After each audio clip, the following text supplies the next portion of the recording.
po tayo. We would like to hear a message from each one of our panelists. And para magkaroon kayo ng guide, ito po yung ating susundan.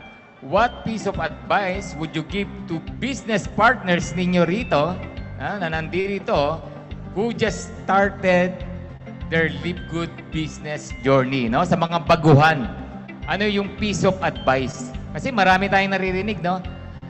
Sisimula, sobrang excited. After 2 weeks, 2 months, 3 months, wala na, di mo na makita, di ba? So, paano may stay yan, no? Ano yung advice natin? Okay, Coach Mark Neil, simulan mo na para pag ganun na ulit. Okay, so yung ma-advise ko lang talaga, number 1 is to study the business. Okay, learn fast the business. Kasi you cannot share yung isang bagay kung hindi mo alam. Okay, and pag natutunan mo na, you have to be consistent in sharing the business.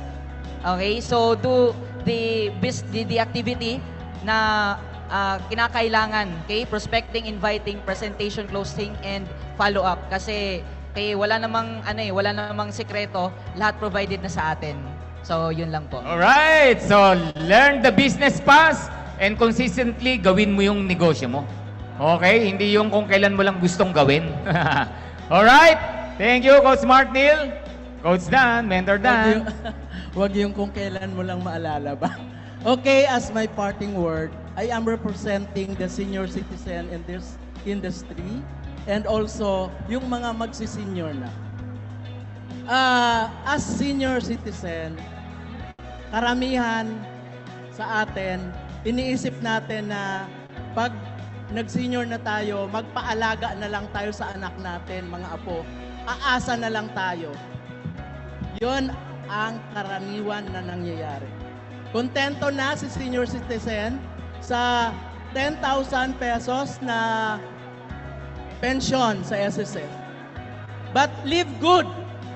Para ito sa atin senior citizen.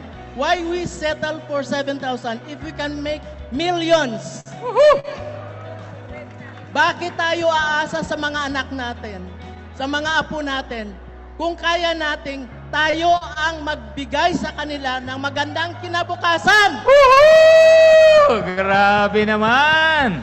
Kaya I challenge you, senior citizens and magsi-senior pa lang, do live good! Woohoo! Grabe, no? Thank you po. Thank you, Mentor Dan, no? Ito, no?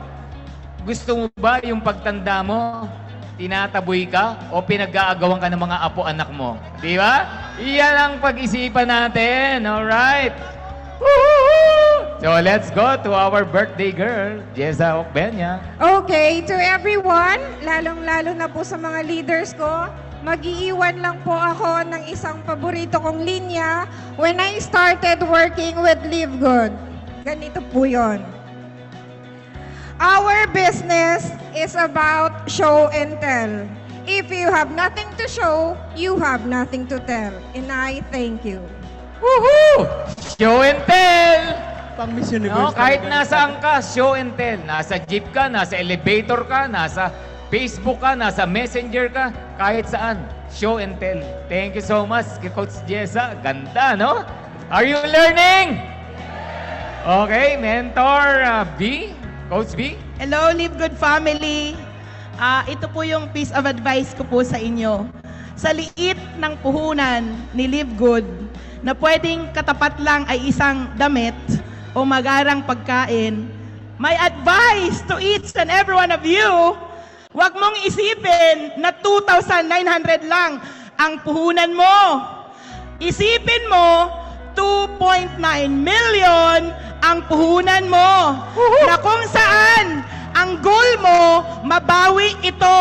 At pag yon ang mindset mo, tsak ang asenso mo, mabilis at sigurado. Woohoo! Ganda, di ba? Grabe, are we learning, no?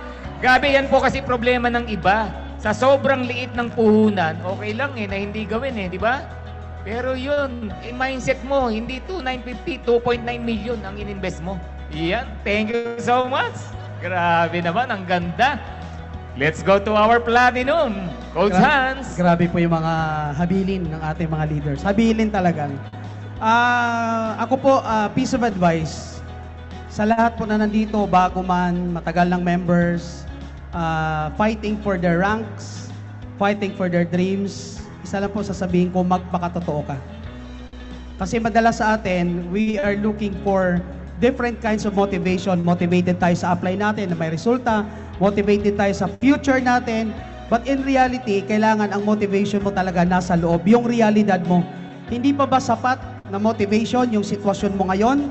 Na pag may nagkasakit, namomroblema ka, pag may nangailangan, namomroblema ka, hindi ka, yung magulang mo, nagkakaedad na, wala ka man lang maitulong, yung anak mo, lumalaki na, wala ka maibigay na magandang future, doon pa lang dapat, wala na dapat ibang motivation, kundi yung realidad mo.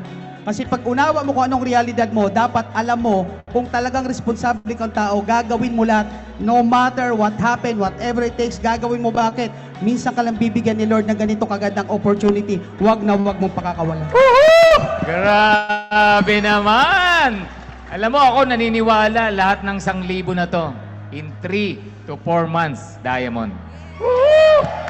Sa lahat ng natutunan nyo na yan, i-apply nyo lang yan. Grabe, no?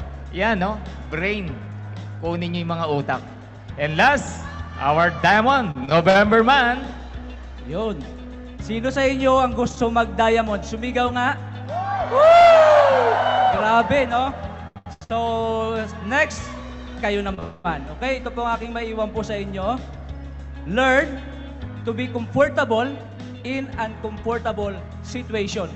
No matter what, no excuses, gagawin ko to, magiging diamond ako. 3 lang po. It's hard work, samahan nyo po ng work smart, consistency, and focus. Maraming salamat po. Woohoo!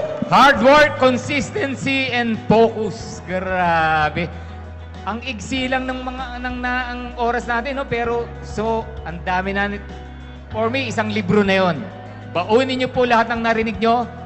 I congratulate everyone in advance. Lahat po tayo magda-diamonds. Dream Makers Worldwide, palakpakan po natin our Platinum and Diamonds leaders. Maraming salamat. Bye-bye.